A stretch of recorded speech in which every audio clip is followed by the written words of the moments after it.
want to be a homeowner, but you don't know where to start? Guess what? I'm going to help guide you through. My name is Cameron Diabas, and I am a seasoned mortgage professional, and I am the podcaster general of the Homebuyer Hustle. And I'm here to help guide you through credit, income, assets, the mortgage application, and all those pitfalls that you need to avoid, things you may not have known about. And there's a special bonus just for you. That's right, just for you. We're also going to talk about down payment assistance. We're also going to talk to real estate professionals, people in the real estate game, inspectors, and that are going to be able to help let you know what they look for when they're inspecting homes and so forth. So without any other delay, let's take the dive. Let's have some fun. Hello, and thank you again for joining us here at the Homebuyer Hustle. And again, my name is Cameron, and we're doing the deep dive.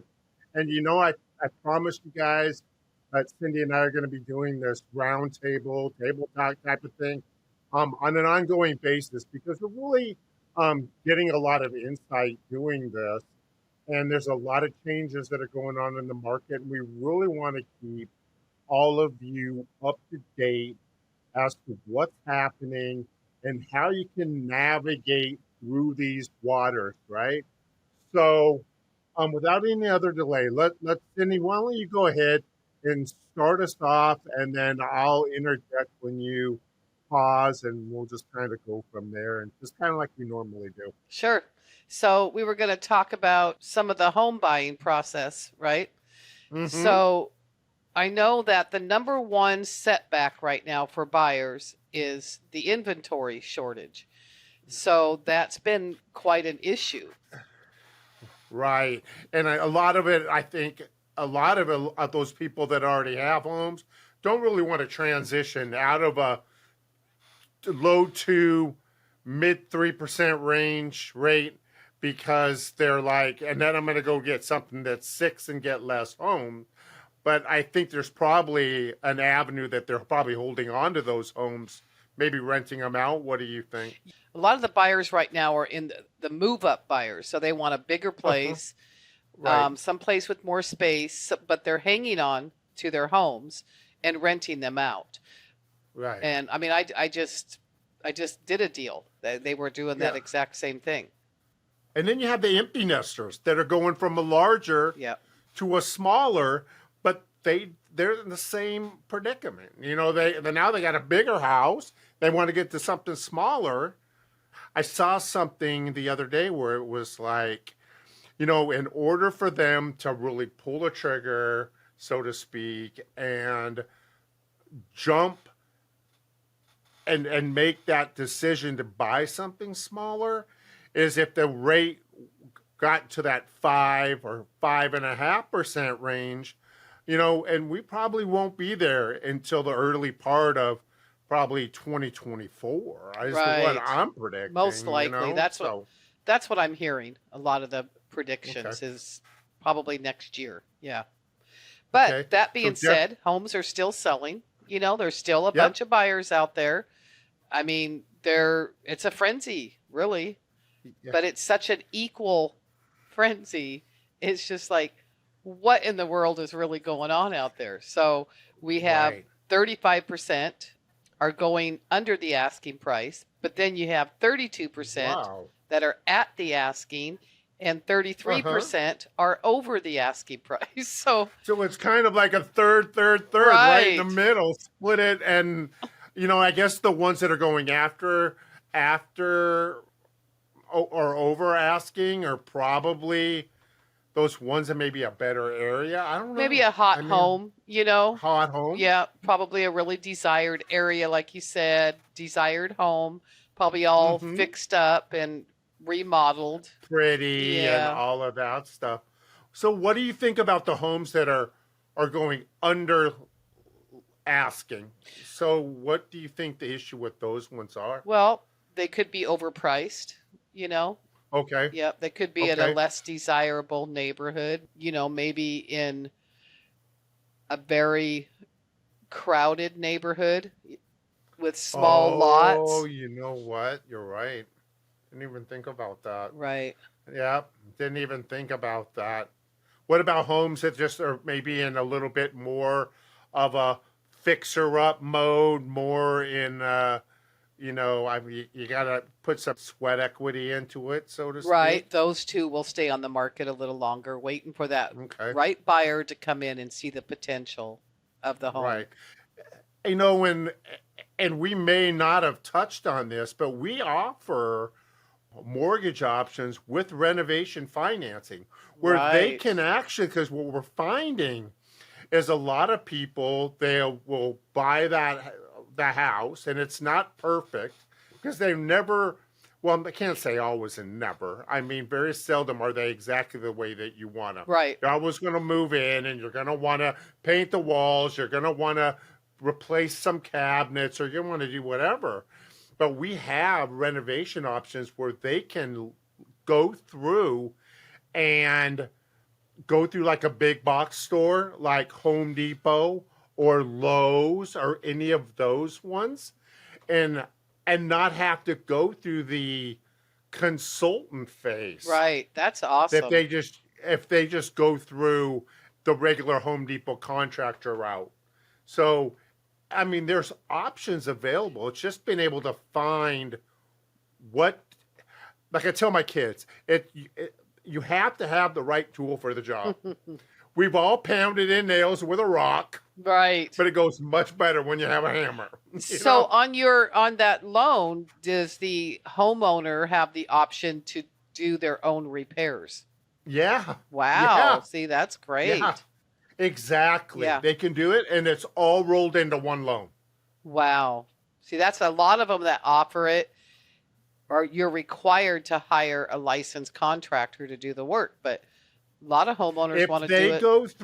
If they go through a big box store, Home Depot or Lowe's, they can go up to $100,000, but obviously all of that falls on Lowe's and Home Depot, Yeah. the contractor side of it. Oh, So I they're see. not having to go through they have to go through a licensed contractor, but they're going through Lowe's or Home Depot or whatever. Okay.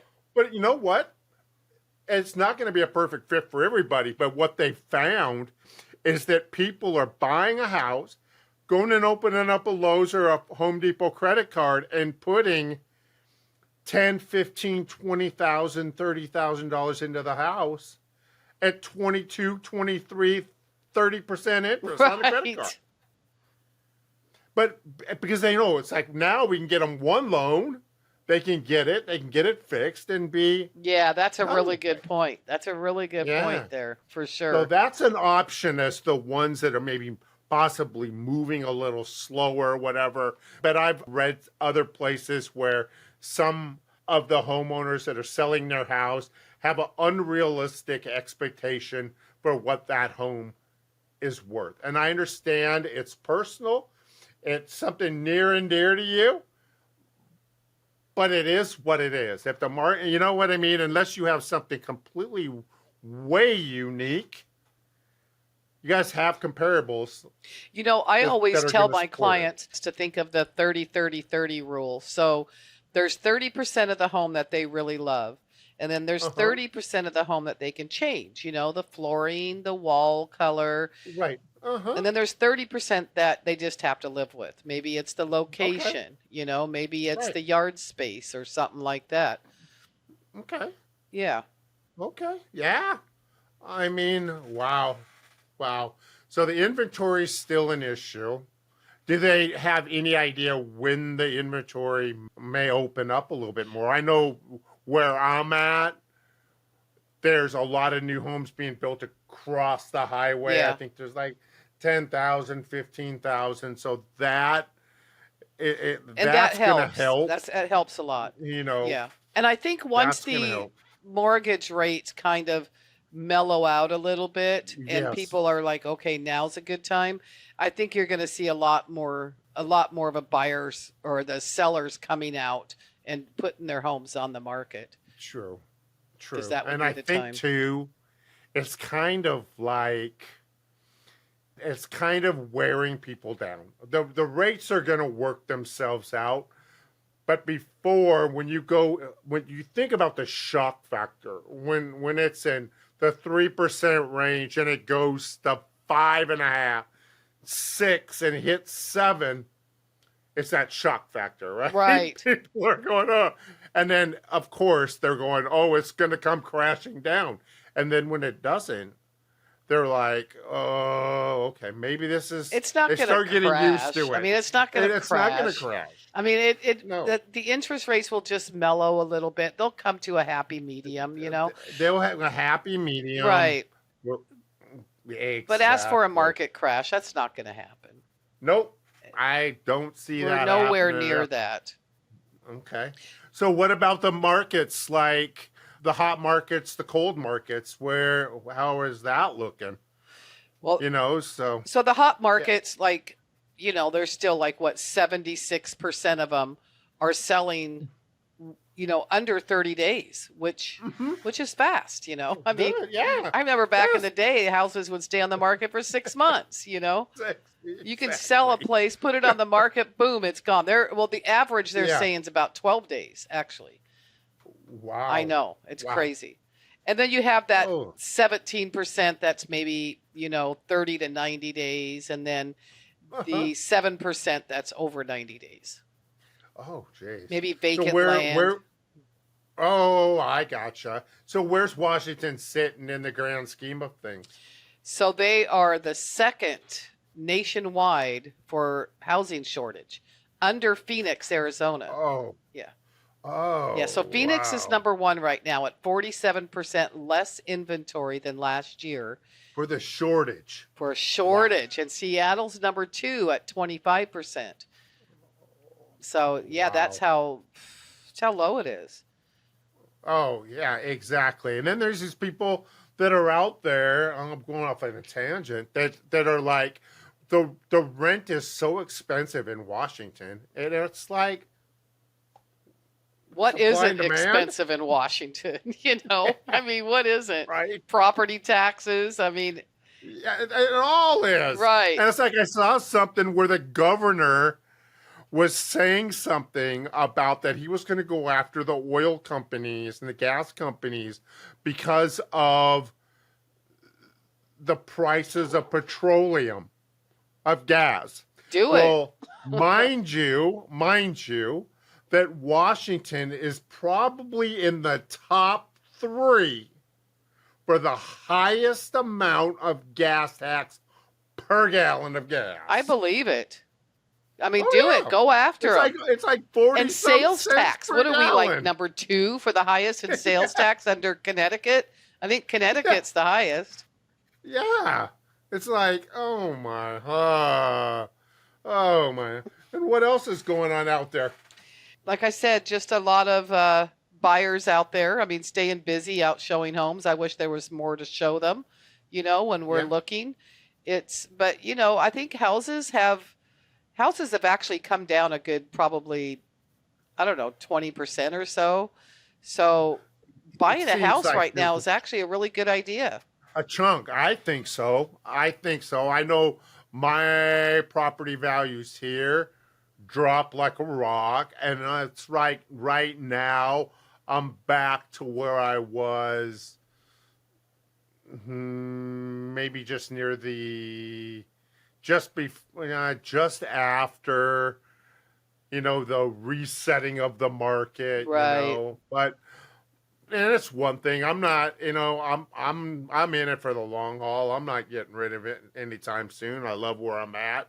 Love my neighbors. It's always a good investment, no matter what. It's always a good investment. I mean, exactly. Yeah. Yeah, exactly. And there's those people too, they want to buy a home and they don't want to give up that, 3%, 4% rate or whatever, and they're just going to rent their house out. Right. Wow. But here's an important message to buyers too, is, number 1, before you really get out there and start looking and stuff, get pre-approved, call a mortgage Yes. lender, get pre-approved, Yes. go through the process of getting up to underwriting and being fully approved, because that's going to make your offer look much stronger.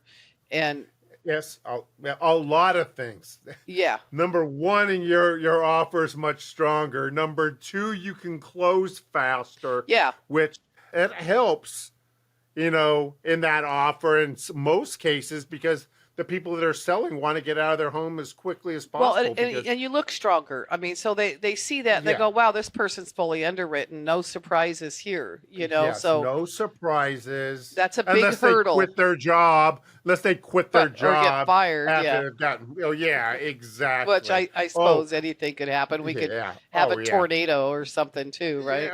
Yeah. But we've had ones where they've gone, you get them fully underwritten, everything's fine, they don't say anything.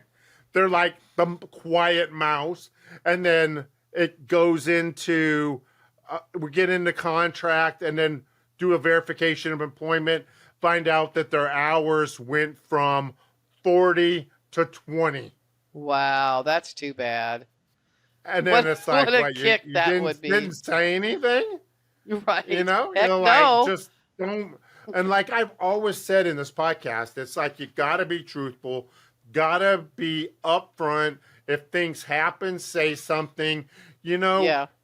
We've been through. We can navigate the waters. It's like when those professional fishermen, they know how big of a swell they can take. Yeah.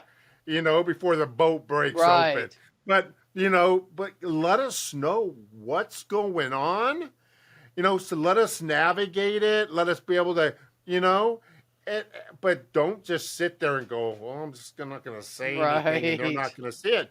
Because things have been verified, double verified, triple verified in most cases. And you know what? In 10 days before, 10 days before the CD goes out, we do a verification of employment. Yeah, exactly. A verbal. Exactly. To make sure. So after getting pre-approved, I mean, just be prepared to act quickly.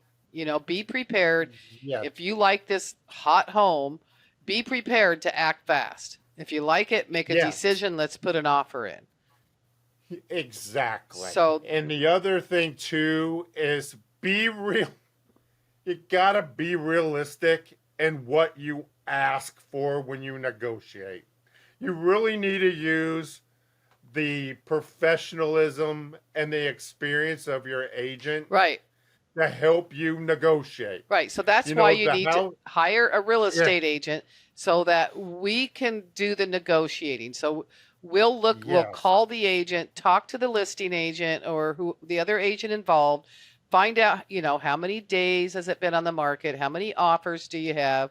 What's the seller looking for in an offer? Hiring a professional real estate agent is vital to buying a home. Yeah. Yes. And remember, I got to keep saying this. Remember, the real estate agent is the professional. It's like, this isn't like a game of poker.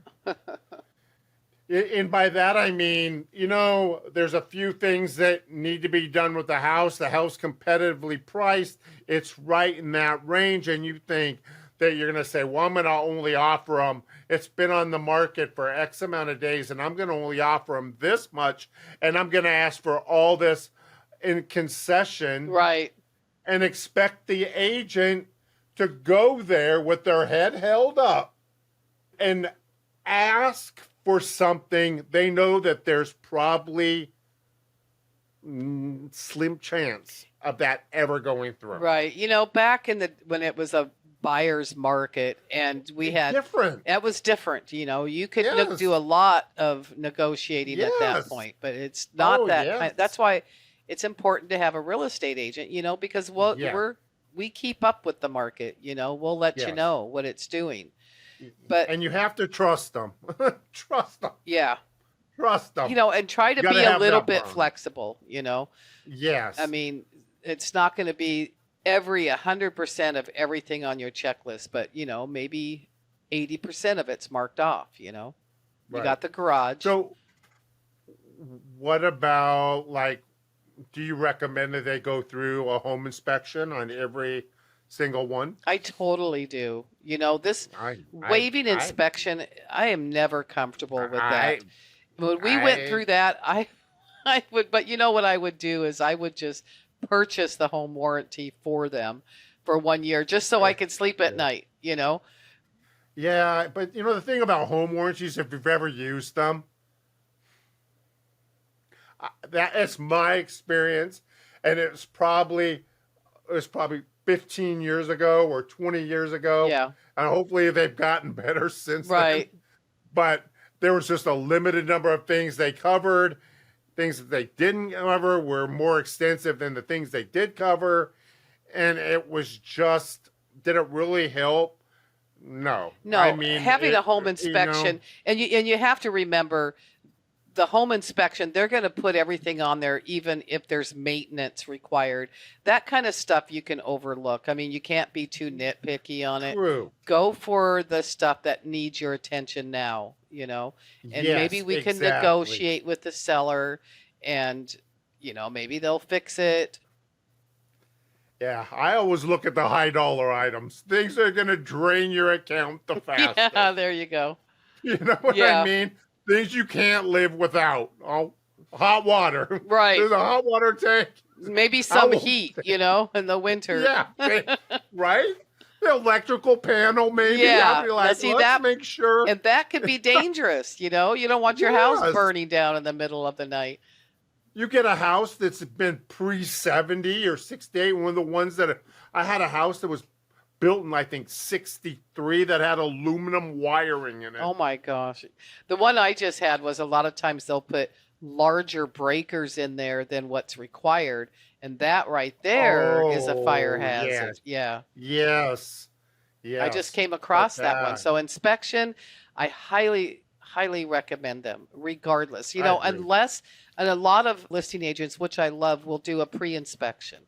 They'll have the inspection done, and you can request it. That's I nice. I Yes. think those are really good. And in a seller's Yes. market, I think it's really important. I mean, you can't go around and do a pre-inspection on every home that you want to put an offer in. I mean, that's No. $400 or $500 every Yes, time. every single time. Exactly. And I like that. I like when they do the pre-inspection. It seemed like it would be a pretty strong selling point as well. I Exactly. mean, if I had to put an offer on a house that had the pre home inspection versus one that didn't, Right. I'm probably gonna, and they're both the same price, Right. similar stuff. I mean, I'm definitely gonna stick to the one that, it's like a car inspection. It's the Yeah. same thing. You want something that's not gonna break down the minute you get out of the parking lot, or the minute you get, the realtor tosses the keys behind their back to you. Say, here you go, Right. catch. Well, You're on and your some own. lending actually requires you to have an inspection like FHA and VA, Yes, right? FHA and VA, Yeah. definitely. Which I think's Definitely want to important. make sure. I think so. Yeah. I definitely. I mean, Oh, even yeah, if it's definitely. a remodeled home or a new home, you should still have an inspection done. Oh, absolutely. And I think depending on how new the home is, the new builds are they're gonna have their walkthrough, and they're gonna have the builder They warranty, and they actually have, you require know, an inspection. Even the yeah. brand Yeah. new homes do. Wow. Yeah. Wow. Yep. So while we wrap it up, what else? What are the final notes? I don't think I have anything else. I think we discussed everything. Yeah. Yeah, I think we're good. Now's the time to buy. If you're gonna buy now. Right. Like we always say, you know what? You don't wait to buy real estate. You buy real estate and wait. We keep saying the rates are going to get better. Like I said before, my prediction is we're going to probably be that 5.5% range going into 2024. And you know what? Just if you buy a home and you're at that 6% or 6.5% range, even if you're in 7% range, it's no big deal. You date the rate and refinance when the And rates marry the drop home. down. Marry the And home and date the rate. There you exactly, go.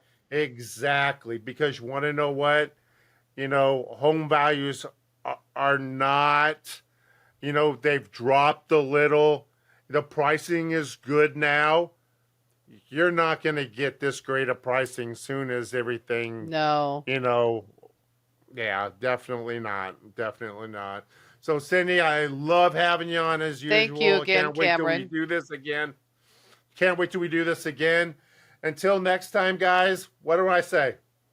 What you do, what you've always done, you're going to get what you've always got. So don't wait. Buy real estate. Have a good one. Take care. All right. Bye-bye. Bye. Woo, that was a lot of information to take in.